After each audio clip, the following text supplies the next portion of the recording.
Hi everyone, welcome back. This is our first video in the second part of the bonding unit. So this unit is bonding, but we're talking about covalent, polarity, and intermolecular forces. Today's lesson is called molecular compound and covalent bond formation.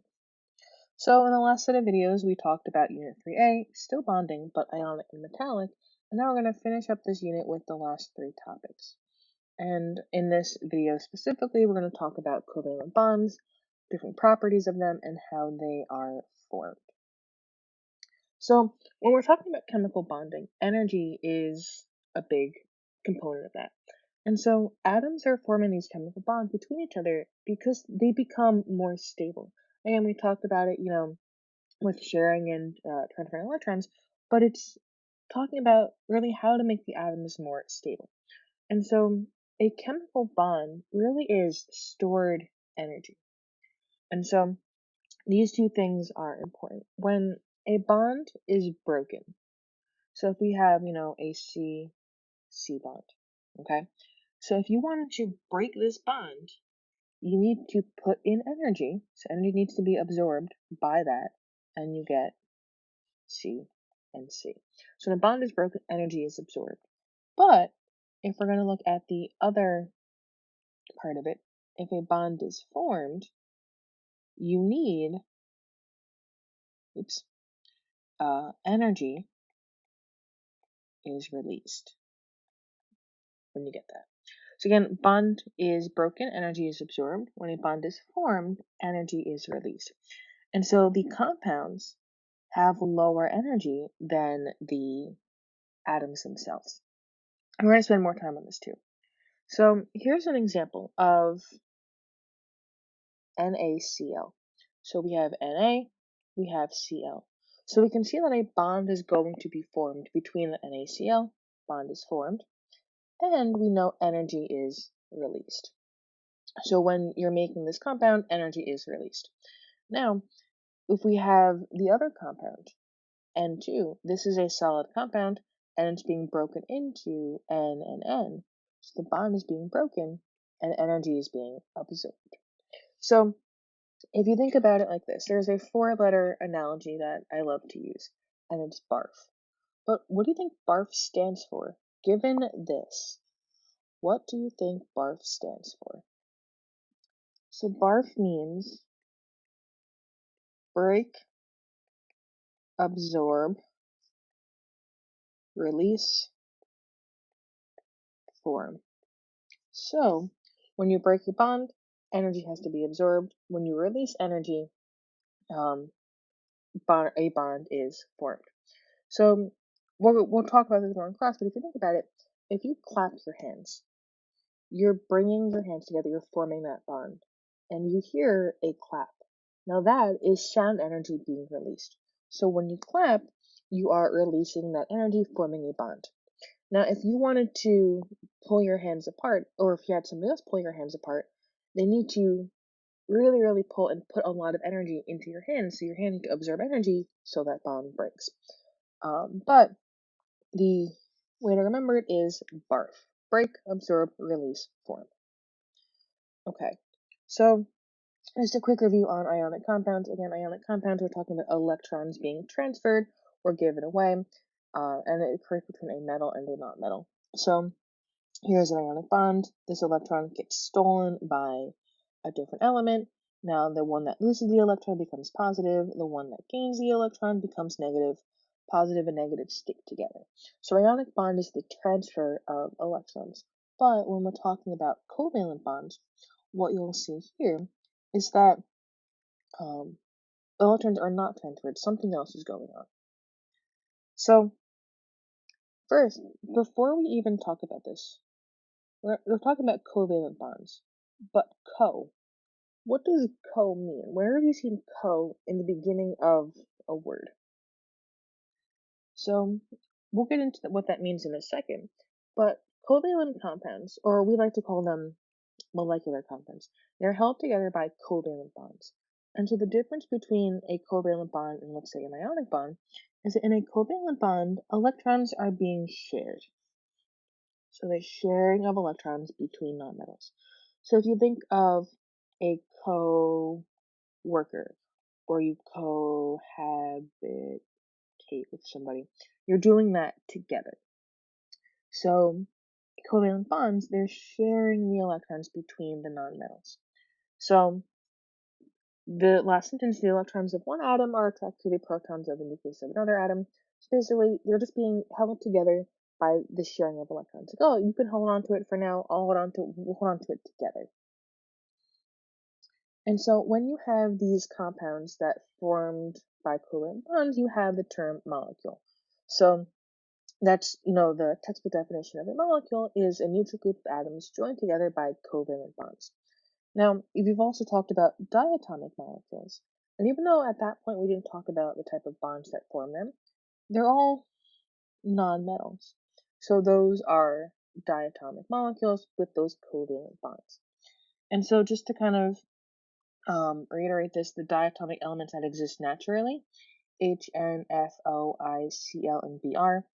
If you look at the periodic table, you have H, which is over here, and then this little kind of pattern. So those are your diatomic elements. So here's a great picture that shows covalent bonds. Now, both Emily and Sarah are cold, and there's one blanket between them. But if they share the blanket, now they're both happy, they're both warm. So this is kind of what covalent bond is. The atoms work together to make themselves happy. So if we're just going to look at properties real quick, most of these molecular compounds, not all of them, are liquids or gases, and there are plenty of examples of solids, but just proportionately speaking, most are solids, liquids, and gases. And compared to ionic compounds, they have lower melting points. And again, we talked about melting points being the energy needed to kind of break up and put a phase change on that compound. So if you have a lower melting point, the covalent bonds are generally weaker than ionic bonds. So knowing that melting point is lower for covalent bonds is important because you'll see a lot of questions like that. And so here is a super, super awesome review chart of the difference between ionic properties and covalent properties. So it talks about, the type of name, the types of bonds, metals in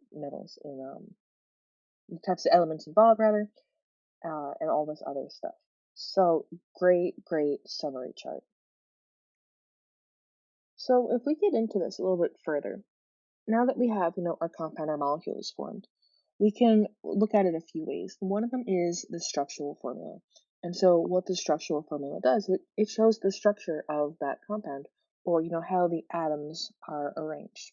So all three of these things are structural formulas of compounds. So this right here is glucose, this is water, and this is carbon dioxide. So we're going to learn later on this week how to draw stuff like this. And again, structural formulas show you what is in your compound. So when we're talking about covalent bonding, the Octet Rule still comes into play. Atoms still want that full valence shell, but instead of transferring electrons between metal and non-metal, they're going to share them. And so you can share 2, 4, or 6 electrons. And when we draw this, we draw a bond shown by a line. So let's say if we have one line, that would be what we call a single bond. If we have 2 lines, that would be called a double bond. And again, we're going to go into this in more detail, double bond. And if we have 3 lines, that would be a triple bond. Oh my God, triple bond. Okay, so kind of going at that in more detail. Okay, so first, let's talk about this, and we'll go back to talk about the bonds. So again, in covalent bonds, we're talking about these shared electrons. So electrons are either shared or unshared. And so they're talking about, pairs of them. So we're always talking about pairs of electrons. So in a shared pair, so let's look at this in that blue. The hydrogen is holding on to them and the nitrogen is holding on to them. So that would be a shared pair. Same with this over there. That would be a shared pair because it's being held by 2 different elements. So that would be shared. But if we look at, let's say, over here, just on top of nitrogen, these would be unshared because it's just holding on, they're just held by nitrogen and it doesn't need to share with anybody. So these would be unshared, all of these would be unshared. If it's not touching any other thing, it would be unshared. But if I can color code this, all the things in blue are shared. Now, a good thing to point out here is that in this compound, we don't have the dots here, but we have the lines. So remember, every line shows one pair. So you could think of it as a line connecting the two shared dots. So one line is two shared electrons. Okay, so let's get into that in more detail now. So a single covalent bond is the sharing of one pair or two electrons. So one pair, two electrons. So we can see that here. Each H has one electron, but they're sharing it. Oops. So now they each have two. And this is how you would draw that one line. Again, you have, that just shows the two dots connected to each other. So single bond, one pair, two electrons. Now you can have multiple covalent bonds, and this is where double and triple bonds come into play. So if you share two or three pairs of electrons, that tells you if it's a double or a triple bond. So right there would be a double bond because you have two lines. So how many pairs of electrons are being shared? So this is two pairs. And how many electrons is two pairs? We should say 4 electrons. And then if we look over here, we have a triple bond. So just put double bond. This is a triple bond. So how many pairs are being shared here? 3 pairs. And then how many electrons are being shared in 3 pairs?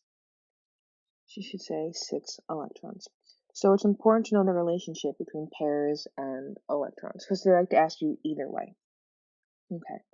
So again, going into this in more detail, a double bond shares 2 pairs of electrons or 4 electrons. And so in this dot diagram, you can kind of see that here. But it's hard to see, so that's why they show it like that. And a triple bond, like we had just talked about, 3 shared pairs, so 3 pairs is 6 electrons. And so that is what those 3 lines represent. And when we talk about how to draw dot structures, we can get into this in a lot more detail. So here is a great summary chart of the 3 different bonds: single, double, triple bond. So single bond, 1 line, 1 pair, so 2 dots. Double bond, 2 lines, 2 pairs, so 4 dots. Triple bond, 3 lines, 3 pairs, 6 dots. So great way to kind of visualize, and we're going to work with this as we draw these dot structures. So that is it for this video. Next video, we will kind of go into how to draw dot diagrams for these molecular compounds and how these double, triple, and single bonds are all formed. Bye.